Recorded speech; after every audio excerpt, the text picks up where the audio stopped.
Hello friends, welcome to study stage. तो आज की इस वीडियो में हम लोग प्रतिस्थापन विधि से समीकरण को हल करना सीखेंगे।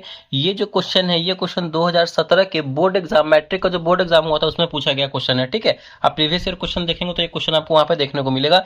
ये 3 नंबर से 5 नंबर के बीच में पूछा जाता है, तो इसको अच्छे तरीके से लास्ट तक देखिए और अच्छे तरीके से हम समझाने की कोशिश करेंगे। ठीक है, तो वीडियो को लास्ट तक जरूर देखिएगा जिससे कि आपको अच्छे तरीके से यहाँ पे समझ में आए। ठीक है, क्वेश्चन हमारा है प्रतिस्थापन विधि से समीकरण 8x plus 5y equal to 9 और 3x plus 2y equal to 4 को हल करना है। ठीक है, यहाँ पे हमारा दो समीकरण दिया गया है, तो पहले हम समीकरण को लिखेंगे। प्रतिस्थापन विधि को हम लोग सब्स्टिट्यूशन मेथड बोलते हैं। ठीक है, देखिए प्रतिस्थापन यहाँ पे इसी से समझ में आ रहा है कि प्रतिस्थापन यानी किसी में हमें स्थापना करना है, यानी किसी एक इक्वेशन का, किसी एक समीकरण का मान निकाल करके दूसरे समीकरण में प्रतिस्थापन करना है। देखिए कैसे होगा ये। तो पहले हमारा समीकरण दिया गया उसको लिखेंगे।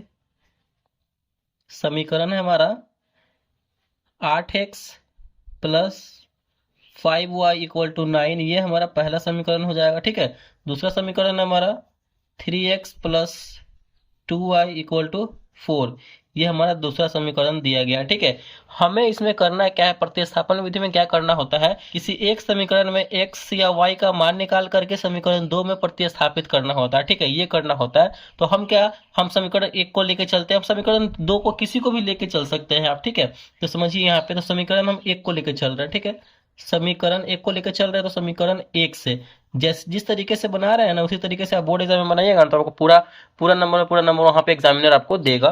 तो समीकरण 1 से, समीकरण 1 है हमारा 8x plus 5y equal to 9 है।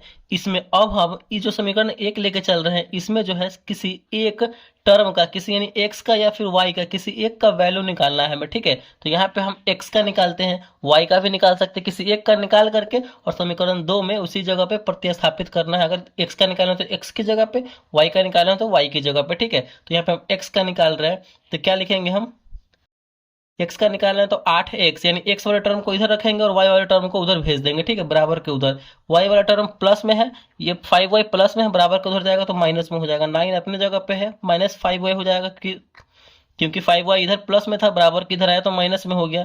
चलिए फिर आगे क्या करना होगा हमें, फिर आगे देखिए, फिर हम क्या करेंगे, इस x को अकेला रखेंगे, यानी 8 को हम इधर भेज देंगे। तो यहाँ पे जो है x के गुना में 8 लगा हुआ है, तो क्या करेगा, ये बराबर को उधर जाएगा तो भाग में हो जाएगा। ठीक है, तो यहाँ पे हो जाएगा x equal to 9 minus 5y, यहाँ पे गुना में है, बराबर के इधर आया तो भाग में, यानी यहाँ पे जो है हमने फिलहाल इसको समीकरण 1 को सॉल्व करके x का मान निकाल लिया। तो अब हम क्या करेंगे, इसी x के मान को समीकरण 2 में प्रतिस्थापित करेंगे। तो यही हमारा जो है प्रतिस्थापन विधि कहलाता है, इसी को हम प्रतिस्थापन विधि बोलते हैं और यही तरीका होता है हमारा सॉल्व करने का। चलिए, तो समीकरण 2 में हम x का मान प्रतिस्थापित करते हैं। ठीक है, तो क्या लिखेंगे हम यहाँ पे, समीकरण 2 में x का मान क्या होगा, तो प्रतिस्थापित करने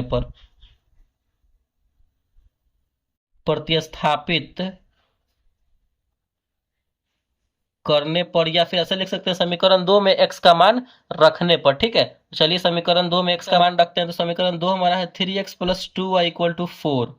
ठीक है, 3x plus 2y equal to 4 है, ये हमारा समीकरण 2 है। तो इसमें हम x की जगह पे ये पूरा नंबर लिखेंगे, 9 माइनस 5y बटे में 8। ठीक है, ऐसे 3 x की जगह पे लिखेंगे हमारा 9 माइनस 5y बटे में 8, फिर उसके आगे क्या है यहाँ पे, प्लस 2y इक्वल टू 4 है। फिर इसको यहाँ से सॉल्व करेंगे ना, तो हमारा जो है y का वैल्यू निकल के आ जाएगा। यही विधि और यही तरीका, इसी तरीके से हम लोग बनाते हैं। ठीक है, आई होप ये आपको समझ में आ रहा होगा। अब हम 3 में क्या करेंगे, इस 3 से ऊपर वाले नंबर में गुना कर देंगे।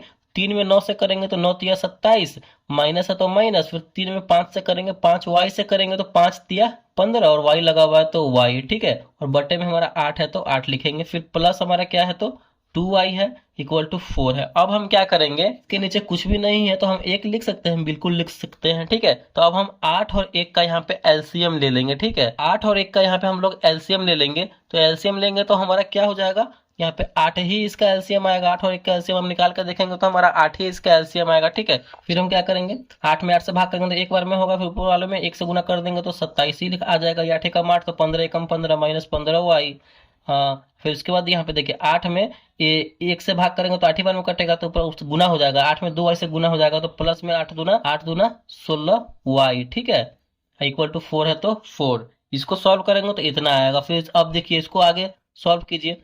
27 माइनस 15y प्लस 16y, ये वाला जो जिस कैटेगरी का होगा ना उसको उसके साथ रखेंगे हम, ठीक है। तो यहाँ पे y वाला सेम कैटेगरी का है, भाई भाई है, तो इसके साथ रखेंगे, यानी माइनस 15y है प्लस 16y, यानी ज्यादा में से कम घट जाएगा कि नहीं घट जाएगा। तो 16y में से 15y घटेगा तो कितना बचेगा हमारा, सिंपल y बचेगा। और यहाँ पे 27 प्लस में है तो 27 यहाँ पे लिख देंगे, इसको भी पहले लिख सकते थे, उससे कोई दिक्कत वाली बात नहीं है। तो यहाँ पे प्लस में 27 है तो प्लस में 27 हो गया। अब यहाँ पे हम क्या करेंगे, ये देखिए ये 8 वाला जो टर्म है, ये 8 है, ये भाग में है, बराबर को उधर जाएगा तो गुना में हो जाएगा, तो 8 को हम बराबर को उधर भेज देंगे, तो 8 चौके 32 हो जाएगा, ठीक है, गुना में चला जाएगा। तो चलिए यहाँ से हमारा जो है y का वैल्यू अब निकल के आ जाएगा। देखिए कैसे, इस y को हम अकेला रखेंगे इधर, ठीक है, 32 तो अपनी जगह पे है, इस 27 प्लस में है, बराबर के उधर जाएगा तो माइनस में हो जाएगा 27, बिल्कुल हो जाएगा। तो यहाँ से y का वैल्यू निकालिए, y इक्वल टू 32 में से 27 जाएगा तो कितना बचेगा, 5 बचेगा, ठीक है। यहाँ पे जो है फाइनली हमारा जो है y का मान निकल के आ गया। तो जब y का मान निकल के आ गया है तो x का मान तो आराम से निकल के आ जाएगा, तो सिंपल है। फिर हम क्या करेंगे, यहीं पे बगल में ही देखिए, बगल में ही हम बनाते हैं, यहाँ पे हम लिखेंगे समीकरण किसी में भी आप रख सकते हैं, समीकरण 1 में, फिर समीकरण 2 में, किसी में भी रख देंगे तो यहाँ पे x का मान निकल के आ जाएगा। तो समीकरण 1 में हम y का मान रखेंगे, ठीक है, y का मान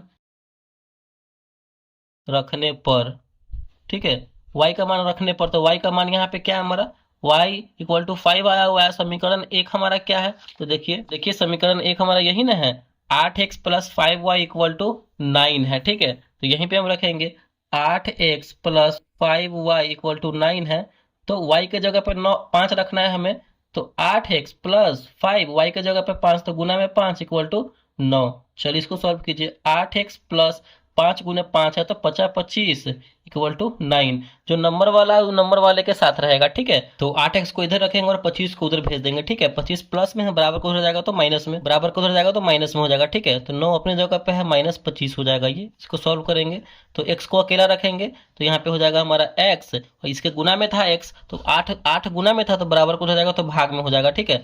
यानी हमारा 9 में से 25 जाएगा, यानी कम में से ज्यादा घट रहा था, कितना बचेगा यहाँ पे हमारा, माइनस में 16 आ जाएगा, ठीक है।